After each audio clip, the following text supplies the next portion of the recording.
पहला technical round हुआ general साहब, उसमें जो दो बातें हैं, दोनों तरफ की प्रायोरिटीज़ को जैसे स्टेट किया है, वहाँ पर जो रिपोर्ट हुई है बातें, ईरान चाहता है कि जी अबनाए हुर्मुज़ के इंतज़ामी मामलात को हम क्लियर कर लें, सेटल कर लें और $6 अरब इनिशियली एटलीस्ट जो है वो रिलीज़ किए जाएँ। अमेरिका चाहता है कि तजारती और तवानाई बरदार जो जहाज़ है ना, उनकी आमदोरफ्त को आसान बना लिया जाए। सो ये दोनों तरफ की प्रायोरिटीज़ अभी पहले इस टेक्निकल सेशन के अंदर जौहरी प्रोग्राम पे बात नहीं हुई है।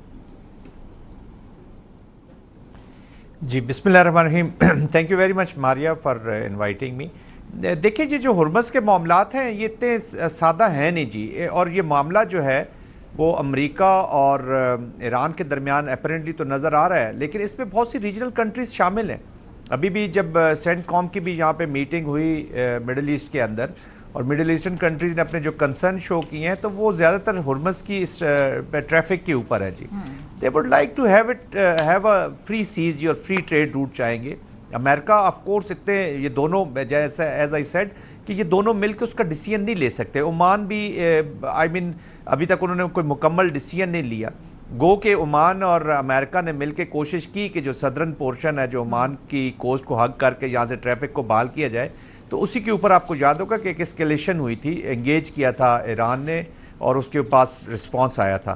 तो ये अभी नेगोशिएशंस तो हो रही हैं। न्यूक्लियर की भी बातचीत तो काफ़ी हो रही है जी, और साथ साथ वो टेक्निकल समझे कि उनकी टॉक्स भी हो रही हैं, वो आगे पहुंचेंगी। बट ईरान यहाँ पर best possible point by point या इशू बाय इशू या इवेंट बाय इवेंट जो है चीज़ों को लेकर आगे जाएगा बिफोर रीचिंग टू न्यूक्लियर। और न्यूक्लियर की भी जो इस वक्त बातचीत है, ये अभी थोड़ी सी इस दफ़ा चैलेंजिंग होगी as compare to JCPOA।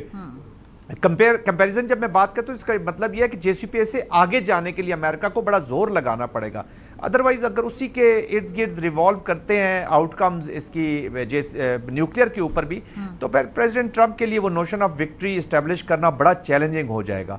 However this dialogue throughout जो है कॉम्प्लेक्स भी रहेगा, कॉम्प्लिकेटेड भी रहेगा, लेकिन आई होप कि ईरान जो है वो एक सेंसिबल डिसीजन करे, क्योंकि हर स्ट्रेटजी में से या हर इशू में से, वॉर में से, कॉन्फ्लिक्ट डायलॉग में एक एग्जिट पॉइंट ऐसा आता है जहां पे यू कैन एक्रू मैक्सिमम। आपको देखना होगा कि वो बार ईरान ने क्या सेट किया। अभी देखिए वसीम बदामी साहब ने आपको एक मजाज बताया उस नेशन का, उस के वहां पे क्या फीलिंग्स इस वक्त चल रही हैं ईरान के अंदर। अब ये वो फीलिंग्स हैं जिनको लेके नेगोशिएटर्स भी, नेशनल एस्पायरेशंस को लेके नेगोशिएटर्स भी इसको आगे बढ़ाने की कोशिश करेंगे। हाउएवर कॉन्शियस ऑप्टिमिज्म ही रहेगा जब तक कोई पॉजिटिव आउटकम्स फाइनल स्टेज में नहीं जाती, क्योंकि कई दफ़ा ऐसा भी होता है कि बिल्कुल आखिरी लम्हात में जो हार्ड लाइनर्स है दोनों साइड पे, और उधर इजराइल का प्रेशर इतना ज़्यादा है कि they still have the capacity to spoil the whole करी। तो आई थिंक सेंसिटिव है, but moving forward very slow but in the right direction, sure footed दोनों नेशंस जो है वो जाना चाहते हैं। ये जो आपने हुर्मस की बात की जनरल साहब ने, डॉक्टर साहब आपने हुर्मस के वाले से जो एक डेवलपमेंट हुई है इस हफ्ते कि फ्रांस और बरतानिया ने पेशकश की कि जी हम वहाँ पर तमाम जो शिप्स हैं उनकी जो आमदोरफ्त को आसान बनाने के लिए हम ये कर सकते हैं कि वसीतर कसीरुल कौमी फ़ौजी मिशन तैनात करने के लिए भी वो तैयार हैं। तो ये फ्रांस और बरतानिया ने यहाँ पर ये ऑफ़र की थी। फ़िलहाल ईरान ने एक इसको स्नब किया है इस ऑफ़र को। वो कहते हैं कि फ़िलहाल ऑफ़र की कोई गुंजाइश नहीं है। उनका कहना है कि अबनाए हुर्मुज़ गैर इलाकाई ताकतों के फ़ौजी मुजाहरे का मैदान नहीं है। अबनाए हुर्मुज़ की सलामती का ज़ामिन होने के नाते आबी गुज़रगाह में किसी भी फ़ौजी नकलो हरकत के ख़िलाफ़ खबरदार करते हैं। उन्होंने मज़ीद कहा कि अबनाए हुर्मुज़ की सलामती साहिली रियासतों की जिम्मेदारी है। बुरान पैदा करने वाले अपनी मुहिम जोई के नताइज के जिम्मेदार होंगे। बहुत सारे, जैसे जनरल साहब ने कहा कि और बहुत सारे इसमें एक्टर्स हैं, लेकिन जनरल साहब ये जो इस वक्त इसको as a military deterrence अबनाए Hormuz को ईरान ने इस्तेमाल किया और बड़ी कामयाबी से इस्तेमाल किया, पूरी दुनिया की मईशत को घुटनों तक लेके आए। लेकिन यहाँ पर एक नैरेटिव ये भी है कि किस हद तक इसको मजीद इस्तेमाल किया जा सकता है बतौर ट्रम्प कार्ड।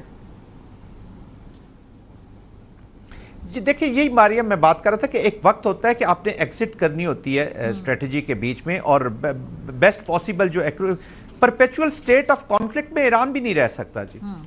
ठीक है, कौम की एस्पायरेशंस हैं, इमोशंस हैं, यही कौम सड़कों पर भी थी जी। और ये जो इस वक्त गम की घड़ी है, ये जो वॉर के आफ्टर इफेक्ट्स है, ये कुछ अर्सा तो ठीक है चलते हैं, but for a very long time in this 21st century इसको लेकर उस पर बिल्ड करना वो बड़ा मुश्किल हो जाएगा। अगर ईरान हुर्मुज़ के ऊपर, मैं ये नहीं कहता कि वो बिल्कुल स्कम कर जाएगा, उसको एक विन विन डील अगर वो नहीं लेगा تو پھر امریکہ یا جو فورسز ہیں بگ پاورز ہیں ان کا ریجنل پریزنس تو موجود ہے, ملٹری کی پریزنس موجود ہے. جب آپ نے ایک ریجن میں ملٹری رکھی ہوئی ہے, سینٹ کام کی اگر یہاں پہ پریزنس موجود ہے, تو آف کورس وہ اپنے پولیٹیکل اکنامک آبجیکٹیوز بھی پھر نیشن سیٹ کرے گی نا, انہی کو پرسو کرنے کے لیے تو instrument of military is present. تو they will create other conditions, they will create effects elsewhere. وہ ضروری نہیں کہ اسی جگہ پہ کرے. that will be very challenging.